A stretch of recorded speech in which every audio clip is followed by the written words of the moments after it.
A cidade inteira estava comentando o escândalo quando Clara deixou a igreja sozinha, com o vestido simples batendo contra as pernas e a cabeça abaixada, para esconder o rosto queimando de vergonha.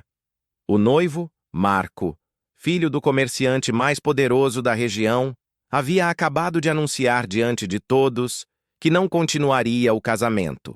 Não porque não a amasse, como ele disse tremendo a voz, mas porque ela não podia lhe dar herdeiros. O murmúrio dos convidados ecoava como pedras sendo jogadas no coração dela. Clara caminhou até a praça deserta, onde o som do sino antigo parecia debochar de sua dor. Não chorou alto, não implorou.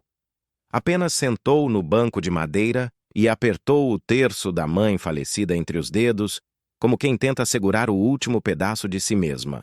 Ela não era estéril, era o que os médicos chamavam de cicatriz interna.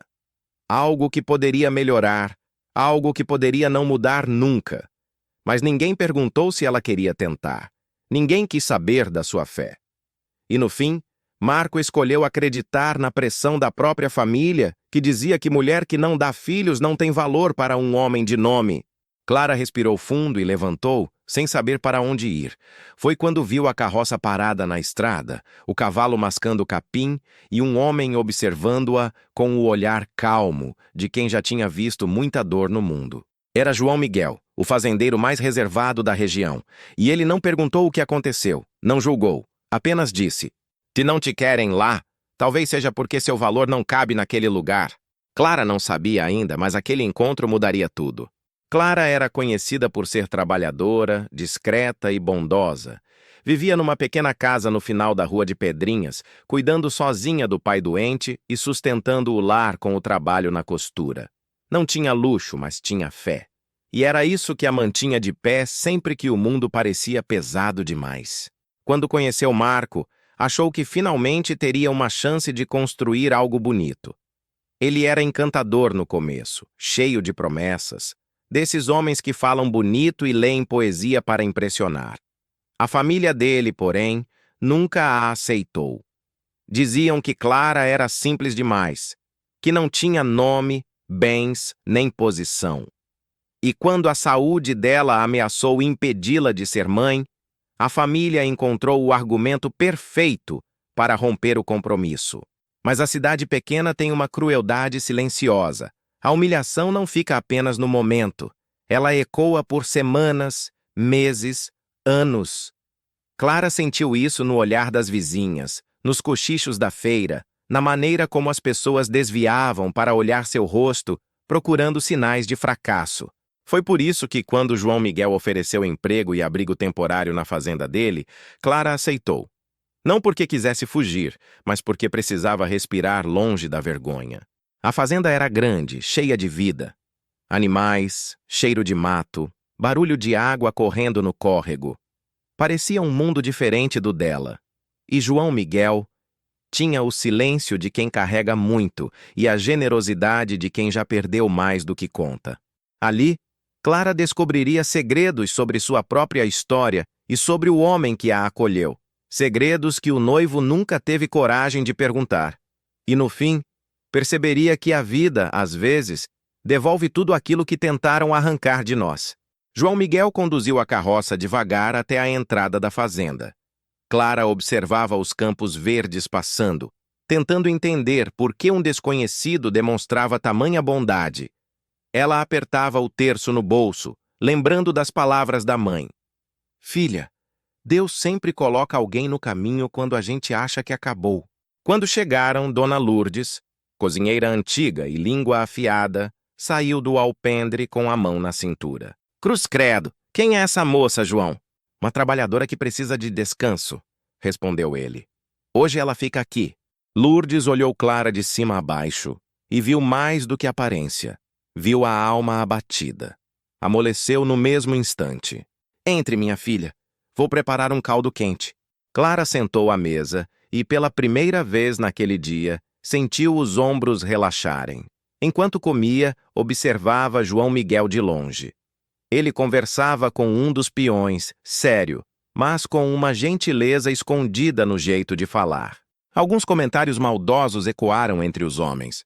Lá vem o patrão trazendo mais problema. Mulher largada de noivo sempre dá encrenca. Clara abaixou a cabeça. João Miguel ouviu e encarou os dois com firmeza. Essa moça aqui tem mais dignidade que muito homem crescido. Quem tiver problema com isso, fala comigo. Silêncio. Respeito imediato. Clara sentiu algo que não sentia havia muito tempo. Proteção. Mas era no quarto simples, iluminado pela luz fraca da lamparina, que Clara começou a desabar. Sentou na cama, tirou o véu amassado que ainda trazia na cabeça e finalmente chorou tudo que engoliu na frente dos outros. João Miguel bateu de leve na porta. Ah, Clara, tem espaço aqui para quem precisa recomeçar. Você não está sozinha. Ela queria acreditar. Mas o coração ainda estava cheio de rachaduras. Os dias na fazenda começaram a transformar Clara. Ela ajudava Lourdes na cozinha, aprendia a cuidar dos animais e, aos poucos, recuperava o gosto por acordar cedo. Mas, mesmo em silêncio, a cidade continuava falando dela. E Marco também.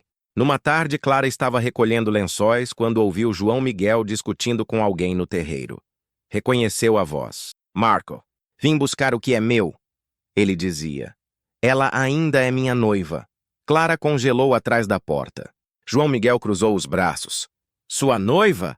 Você largou a moça na igreja e acha que tem direito de vir buscá-la como se fosse um objeto? Marco aproximou o rosto, cheio de arrogância. Você não entende, João. Eu tenho nome a zelar. Minha família precisa de herdeiros. Ela não pode me dar isso. Mas não precisa ser tratada desse jeito. Ela volta para casa.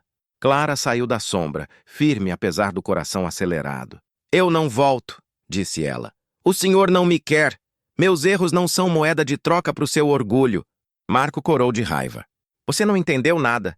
Eu fiz isso porque ouvi o médico dizendo que sua condição pode piorar. Eu fiz isso por você. Clara respirou fundo. Não fez. Fez por você.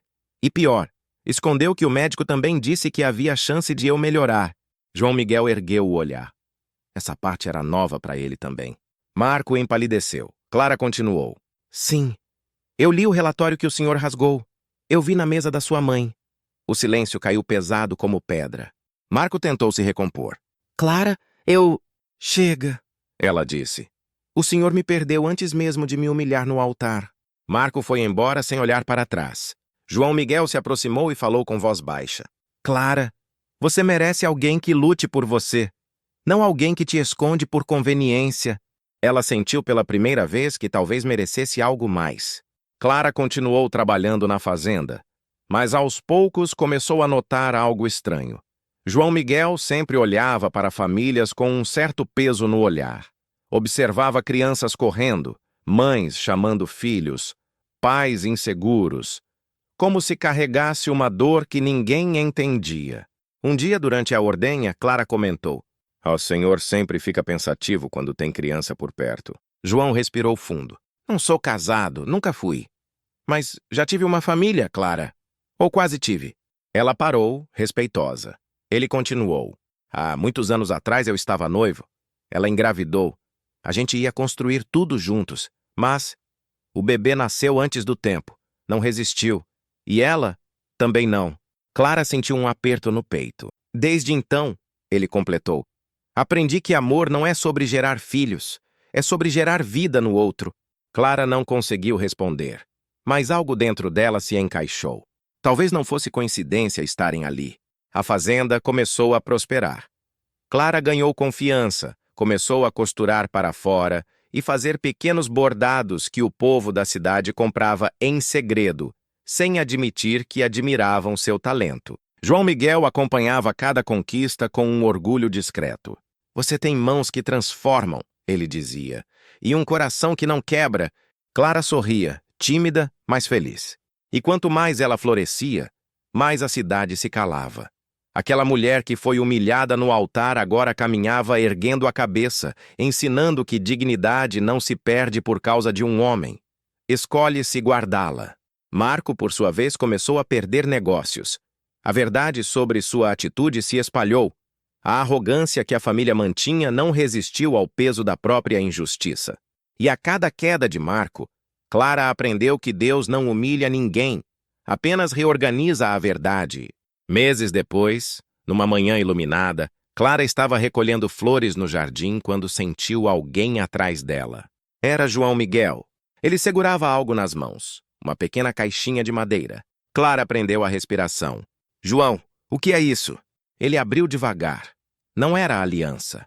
Não era pedido romântico. Era um envelope antigo, amarelado pelo tempo. Encontrei isso entre as coisas da minha antiga noiva, disse ele. Está com meu nome e o nome dela, mas o conteúdo é para você. Clara pegou o envelope com cuidado, abriu, leu e chorou. Era uma carta escrita pela mãe de João Miguel, uma mulher que Clara nunca conheceu, falando sobre adoção. Se um dia encontrar uma moça que tenha sido humilhada por não poder gerar filhos, acolha, porque Deus cria mães no coração antes de criar no ventre. Clara caiu de joelhos emocionada. João se ajoelhou com ela. Clara, ele disse com voz trêmula, eu não quero te pedir nada hoje. Nem namoro, nem casamento. Só quero que você saiba, você tem um lar aqui. E tem valor, muito valor, independentemente do que seu corpo pode ou não pode dar. Ela tocou o rosto dele emocionada. João, o Senhor me devolveu a vida que tentaram arrancar. Ele sorriu. Não, você só precisava de alguém que enxergasse o que sempre esteve aí. Clara se levantou e respirou fundo. Pela primeira vez sentiu que a dor criou asas. E aí, como num milagre silencioso, ela disse, João, eu quero ficar. Não por pena, não por necessidade, mas porque aqui eu encontrei amor. Ele segurou sua mão. Então vamos construir o que Deus quiser. E naquele momento a mulher rejeitada por não dar herdeiros se tornou mãe de um lar inteiro, mesmo sem gerar. Se tornou escolhida, se tornou amada, se tornou vista, do jeito que sempre mereceu. Clara caminhava pela fazenda ao entardecer, sentindo o vento leve tocar o rosto. Não havia mais vergonha, nem medo, nem olhar de reprovação pesando sobre ela. Havia paz, havia propósito. E havia João Miguel, sentado na cerca, sorrindo como quem agradece a Deus por uma segunda chance que nem pediu. Ela se sentou ao lado dele, observando a plantação balançando ao longe. Sabe, Clara, ele disse, às vezes a vida tira da gente o que não nos pertence, para dar algo que sempre foi nosso. Ela encostou a cabeça no ombro dele. E às vezes, respondeu, a gente só precisa de alguém que enxergue nossa verdade antes de enxergar nossas feridas. João entrelaçou os dedos aos dela. Não era pedido, não era cobrança, era reconhecimento. E Clara finalmente sentiu-se inteira. O noivo que a humilhou virou passado. A cidade que apontou silenciou. A dor que carregava transformou-se em força. Porque no fim, Clara descobriu que ser mãe, esposa ou herdeira não define ninguém. Mas ser amada, acolhida e vista define tudo. E foi assim que ela encontrou, no interior de uma fazenda simples, o lugar que homem nenhum antes teve coragem de lhe oferecer. Um lar onde ela já era família.